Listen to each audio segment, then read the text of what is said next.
Bonjour, aujourd'hui je vais parler de la préparation d'une conférence. Comment préparer une conférence? Évidemment, dans ce domaine, comme dans beaucoup d'autres, on dit toujours que la préparation prime l'action. Et c'est vrai, je peux vous le garantir que c'est vrai. Mais qu'est-ce que ça veut dire préparer une conférence?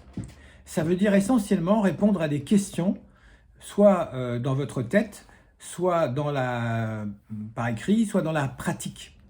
Ces questions sont simples. Quel est votre public cible? C'est-à-dire, qui sont les gens à qui vous allez parler? Voilà. Donc là, il faut répondre en termes sociologiques. Est-ce que c'est des hommes ou des femmes, des jeunes ou des vieux, des pros ou des particuliers? Voilà. Est-ce qu'ils ont un lien? Un lien, forcément, il y en a un. Quel est-il? Est-ce qu'il est philosophique, religieux, politique, spirituel, économique, culturel? Lequel? Très important. Ensuite, une fois que vous avez défini votre public cible, eh bien, évidemment, demandez-vous qu'est-ce qu'il est prêt ou qu'est-ce qu'il a envie d'entendre, pourquoi il est venu, qu'est-ce qu'il attend, qu'est-ce qu'il a envie ou besoin d'entendre. Ça ne veut pas dire que vous devez exactement lui dire ce qu'il a envie d'entendre, mais vous devez en tout cas en tenir compte et l'adapter. Ça, c'est très important. Après, l'autre côté du manche, c'est vous. Par rapport à ça, par rapport à votre public et à ses attentes, qu'est-ce que vous avez envie de dire? Qu'est-ce que vous pouvez dire? Qu'est-ce que vous savez pouvoir dire? Ça, c'est très important. Quel est votre message? Vous devez le résumer en une phrase. Si ce n'est pas résumable, c'est que vous n'avez pas de message. Vous en avez plein, vous en avez trop, et vous n'en avez pas. Trop d'infos tue l'info. Tous les spécialistes de la communication disent qu'il faut avoir un seul message, que vous allez asséner, répéter, comme un refrain. Et développer, bien sûr. Donc, une fois que vous savez à qui vous avez affaire, qu'est-ce qu'ils attendent, qu'est-ce que vous allez dire, la question c'est comment, quelles sont les conditions. Et pour moi, le critère le plus important, c'est le temps dont vous disposez. Combien de temps avez-vous pour développer votre idée, votre message? Ça, c'est très, très, très important parce que la tendance aujourd'hui est à faire des conférences de plus en plus courtes. Et souvent, les conférences font partie d'un événement, c'est-à-dire qu'il y a des choses avant et après. Par exemple, moi j'ai fait beaucoup de conférences le soir pour des médecins avant de passer à table dans un restaurant. Eh bien, il était impératif de quitter la conférence à 22 heures pour passer à table à 22 heures, parce que c'était le deal avec les restaurateurs. Ce qui veut dire que si vous avez 45 minutes, il faut absolument respecter 45 minutes. Et si vous commencez en retard, il faudra faire 40 minutes ou 35. Donc vous devez maîtriser le temps. Pour ça, vous devez avoir deux choses. D'abord, une pendulette ou n'importe quoi, ou un téléphone avec un chronomètre sous les yeux, une horloge, n'importe quoi, pour savoir exactement à quelle heure, combien de temps il vous reste à vivre en fait. C'est ça la question, tout simplement.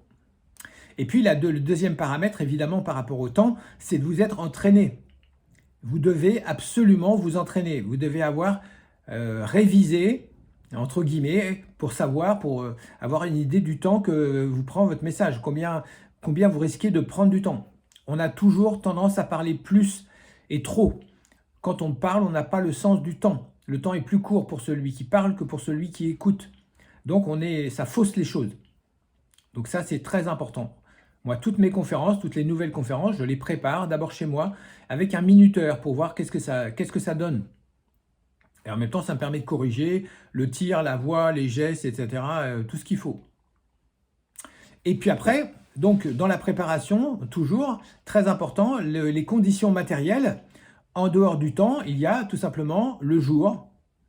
Est-ce que c'est en semaine ou le week-end? Est-ce que c'est le soir ou dans la journée ou le matin? À quelle heure vous passez? La pire période, évidemment, c'est après le repas, parce que là, les gens ont tendance à dormir. Mais bon, c'est comme ça, il faut le savoir. Ça veut dire que votre intervention devrait être plus interactive. Et puis, la salle, quelle est la salle dans laquelle vous allez intervenir? Ça, c'est très important. Est-ce qu'elle est petite, grande? Est-ce qu'elle est en amphi? Est-ce qu'on vous voit bien? Est-ce que vous voyez les gens? Est-ce qu'elle est éclairée? Est-ce qu'elle est sonorisée? Est-ce que vous avez de quoi bouger? Est-ce que vous pouvez vous déplacer? Est-ce que vous allez être coincé derrière un pupitre? Voilà, ou assis, ça c'est très important aussi.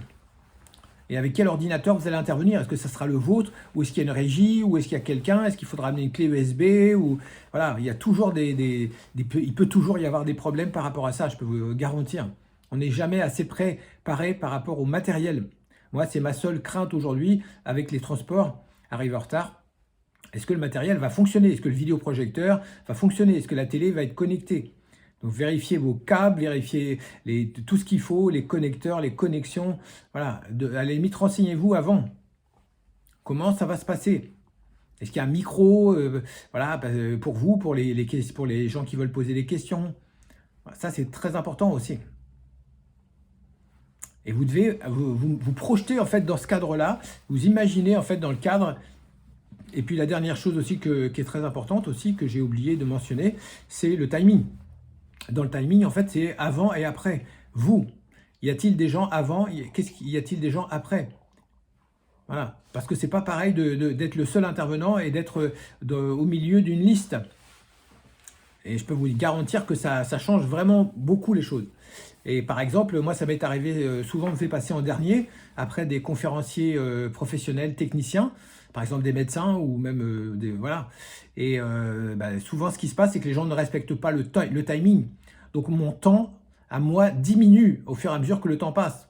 Parce que si on doit impérativement quitter la salle à telle heure, et ben, c'est forcément le dernier intervenant, c'est-à-dire moi, c'est-à-dire peut-être vous qui allez payer les pots cassés. Est-ce que vous êtes prêts? Est-ce que vous êtes préparés à pouvoir écourter, au fur et à mesure, adapter votre message à la baisse? Ou au contraire à la hausse, si on a un surcroît de temps, s'il y a quelqu'un qui n'est pas là, si on a plus de timing. Donc entraînez-vous, enregistrez-vous, filmez-vous et minutez-vous. Ça, c'est le plus important. Et demandez aux gens ce qu'ils en pensent. Voilà. Au travail.